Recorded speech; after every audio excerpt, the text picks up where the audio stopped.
فرح المخلفون بمقعدهم خلاف رسول الله وكرهوا أن يجاهدوا بأموالهم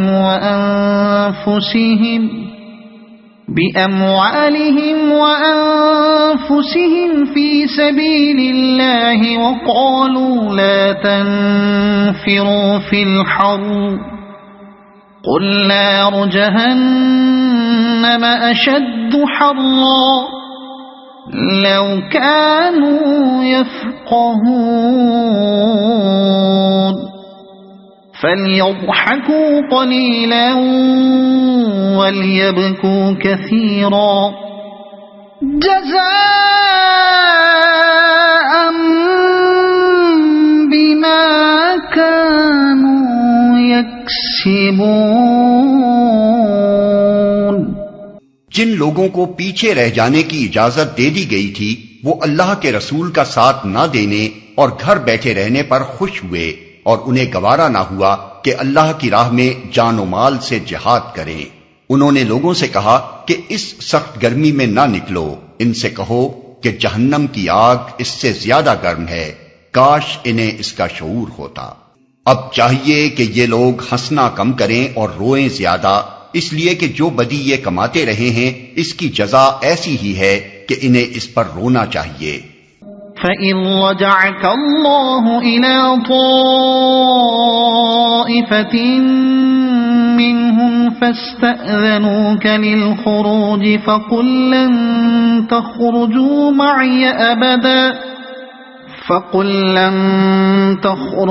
مَعِيَ أَبَدًا وَلَن تُقَاتِلُوا مَعِيَ عَدُوًّا إِنَّكُمْ رَضِيتُم بِالْقُعُودِ أَوَّلَ مَرَّةٍ فَاقْعُدُوا مَعَ الْخَالِفِينَ وَلَا تُصَلِّ عَلَى أَحَدٍ مِّنْهُم مَّاتَ أَبَدًا وَلَا تَقُمْ عَلَى قَبْرِهِ إِنَّهُمْ كَفَرُوا بِاللَّهِ وَرَسُولِهِ وَمَاتُوا وَهُمْ فَاسِقُونَ۔ اگر اللہ ان کے درمیان تمہیں واپس لے جائے اور آئندہ ان میں سے کوئی گروہ جہاد کے لیے نکلنے کی تم سے اجازت مانگے تو صاف کہہ دینا کہ اب تم میرے ساتھ ہرگز نہیں چل سکتے اور نہ میری معیت میں کسی دشمن سے لڑ سکتے ہو۔ تم نے پہلے بیٹھ رہنے کو پسند کیا تھا تو اب گھر بیٹھنے والوں ہی کے ساتھ بیٹھے رہو۔ اور آئندہ ان میں سے جو کوئی مرے اس کی نماز جنازہ بھی تم ہرگز نہ پڑھنا اور نہ کبھی اس کی قبر پر کھڑے ہونا، کیونکہ انہوں نے اللہ اور اس کے رسول کے ساتھ کفر کیا ہے اور وہ مرے ہیں اس حال میں کہ وہ فاسق تھے۔ تبوک سے واپسی پر کچھ زیادہ مدت نہ گزری تھی کہ عبداللہ ابن ابی رئیس المنافقین مر گیا۔ اس کے بیٹے عبداللہ بن عبداللہ جو مخلص مسلمانوں میں سے تھے نبی صلی اللہ علیہ وسلم کی خدمت میں حاضر ہوئے اور کفن میں لگانے کے لیے آپ کا کرتا مانگا۔ آپ نے کمال فراخ دلی کے ساتھ عطا کر دیا۔ پھر انہوں نے درخواست کی کہ آپ ہی اس کی نماز جنازہ پڑھائیں۔ آپ اس کے لیے بھی تیار ہو گئے۔ حضرت عمر رضی اللہ عنہ نے باصرار عرض کیا کہ یا رسول اللہ صلی اللہ علیہ وسلم، کیا آپ اس شخص پر نماز جنازہ پڑھیں گے جو یہ اور یہ کر چکا ہے؟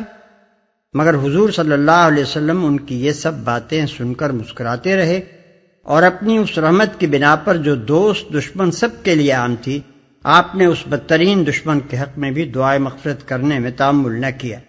آخر جب آپ نماز پڑھانے کھڑے ہی ہو گئے تو یہ آیت نازل ہوئی اور براہ راست حکم خداوندی سے آپ کو روک دیا گیا، کیونکہ اب یہ مستقل پالیسی مقرر کی جا چکی تھی کہ مسلمانوں کی جماعت میں منافقین کو کسی طرح پنپنے نہ دیا جائے اور کوئی ایسا کام نہ کیا جائے جس سے اس گروہ کی ہمت افزائی ہو۔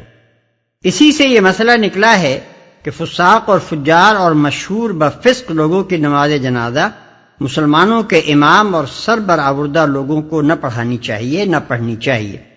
ان آیات کے بعد نبی صلی اللہ علیہ وسلم کا طریقہ یہ ہو گیا تھا کہ جب آپ کو کسی جنازے پر تشریف لانے کے لیے کہا جاتا تو آپ پہلے مرنے والے کے متعلق دریافت فرماتے تھے کہ کس قسم کا آدمی تھا، اور اگر معلوم ہوتا کہ برے چلن کا آدمی تھا تو آپ اس کے گھر والوں سے کہہ دیتے تھے کہ تمہیں اختیار ہے، جس طرح چاہو اسے دفن کر دو۔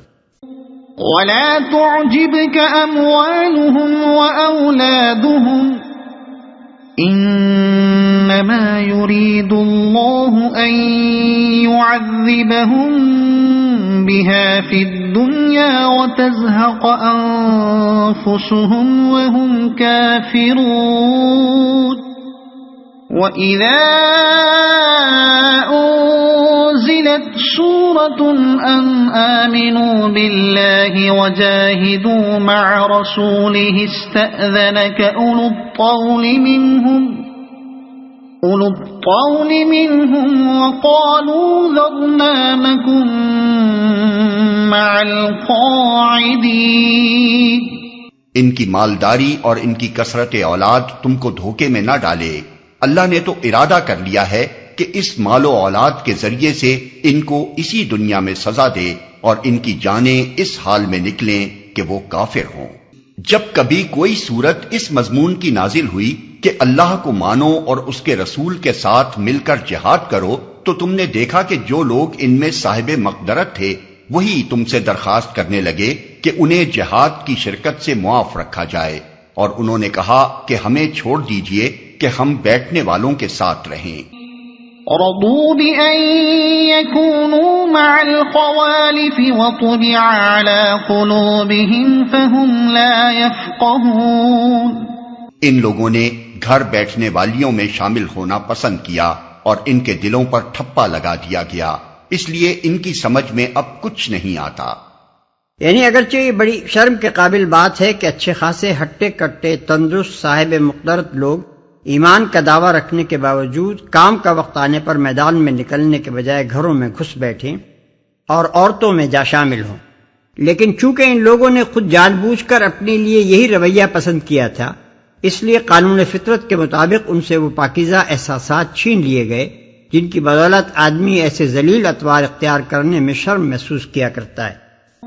لكن الرسول والذين آمنوا معه جاهدوا بأموالهم وأنفسهم وأولئك لهم الخيرات وأولئك هم المفلحون۔ أعد الله لهم جنات تجري من تحتها الأنهار خالدين فيها ذلك الفوز العظيم۔ بخلاف اس کے رسول نے اور ان لوگوں نے جو رسول کے ساتھ ایمان لائے تھے اپنی جان و مال سے جہاد کیا، اور اب ساری بھلائیاں انہی کے لیے ہیں اور وہی فلاح پانے والے ہیں۔ اللہ نے ان کے لیے ایسے باغ تیار کر رکھے ہیں جن کے نیچے نہریں بہ رہی ہیں، ان میں وہ ہمیشہ رہیں گے۔ یہ ہے عظیم الشان کامیابی۔